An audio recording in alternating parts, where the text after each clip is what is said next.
Oh baby, you drive me crazy. Don't ever let me go.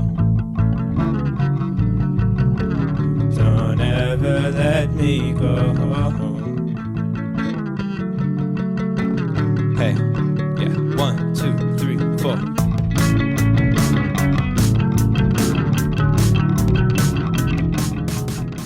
Good. All right, and you can hear me now.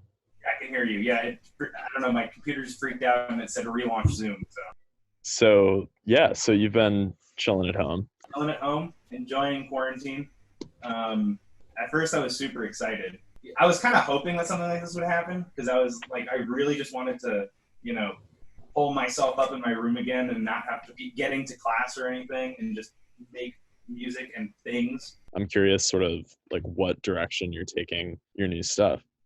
That's a great question because I've been, I guess, figuring that out myself. I don't know. I've been experimenting in a lot of different genres. I've been very inspired by, I guess, like hyper pop and just like internet music. When I put out my first EP, I was like, all right, what I want to do is I want to put out like a collection of songs that like, no song sounds the same. Whereas now what I'm trying to do is instead of making each song its own genre, just combining those genres into each song. Cool. One at a time. Yeah. So what genres would you say that you pull from the most? Because hold on, I can't hear you again. Okay, we're good. I can. Yeah, sorry. It's all good. I think I'm up here in New Hampshire and the internet connection's a little buns. So Love New Hampshire. Wait, hold on. Do you know Polly's? You know Polly's Pancake Parlor? amazing. Bro, Yeah. I fucking love New Hampshire. It's like my favorite place. But like whenever I go up there, it's just me and the wilderness, I don't know, something about being secluded. That's another thing. I feel most comfortable releasing things when I'm alone. And I don't know if part of that has to do with like separation from like outside judgment, but even when I have a clothing line as well. Yeah. Like I first dropped that. My family also has a summer house down the shore. It's kind of like I live like a separate life down there. I'm not seeing anybody that, I regularly have to see every single day.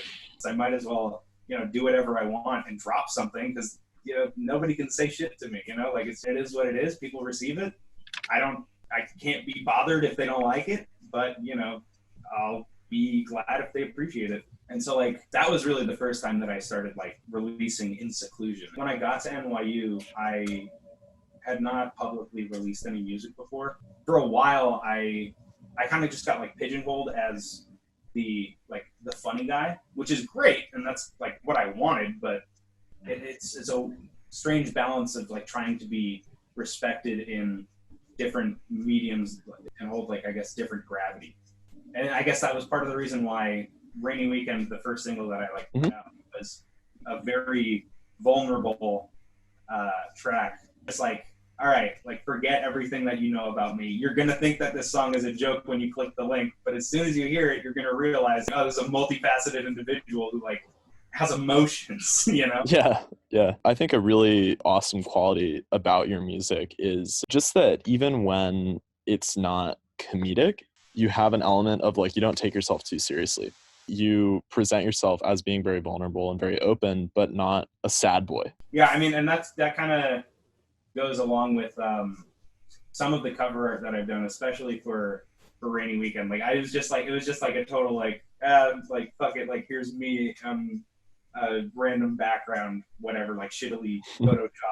I've also been really, really like so incredibly inspired by Baby Keem. Yeah. He is by far my favorite artist right now. Like no contest with anyone. Hearing him balance vulnerable lyrics with like funny lyrics and like aggressive stuff, it's just like it's everything that's going on in his mind. I'm just gonna like tell you how I'm feeling, and you're just gonna vibe with me.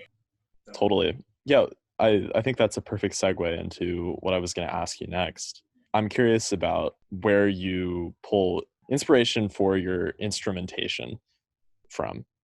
I had two major phases in like 2015, 2016 that like completely shaped like what I do now. One being slacker indie, just like I was huge on Mac DeMarco for a minute. And then the other was Sad Boys, Young Lean, like cloud rap. I guess that kind of comes out in the transition that I had from, I guess, the Unrequited EP to the Oh Honey EP, which kind of just like was a big change of pace, and it was more electronic instrumentation rather than live instrumentation.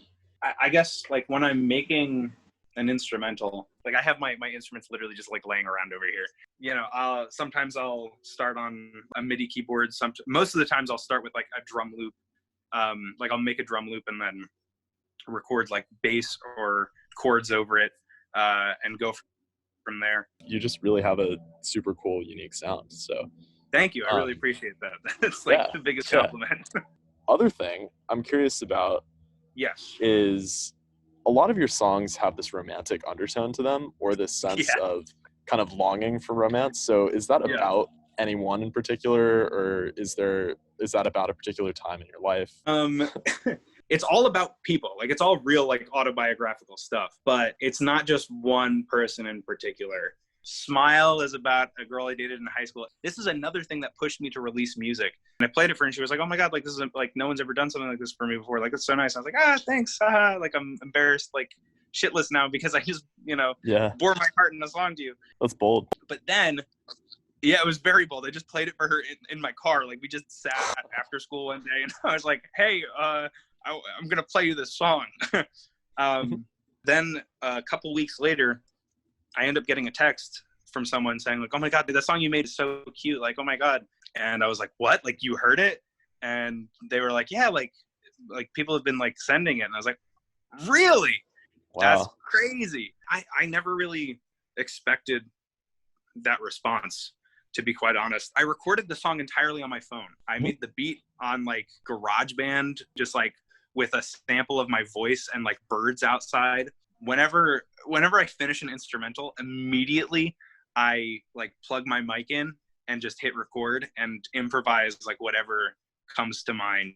And usually it ends up being like the melody of the song, and like a lot of lines end up staying in. Like New Hampshire, actually, one of my top 3 songs now, that is almost entirely improvised. It was like 2 takes, I think. I've been working on songs similar. I could play you some stuff if you wanna hear some some snippets. Yes, please. Hopefully, I'm gonna be releasing stuff soon. Like the plan, I'm 100% releasing something this summer. Like June is the goal, or my birthday. A birthday EP. Birthday EP. That would be cool. But yeah, this is cool. Thank you for interviewing me. But anyway, I will be seeing you soon. Yeah, hopefully. All right. See you in New York. Later.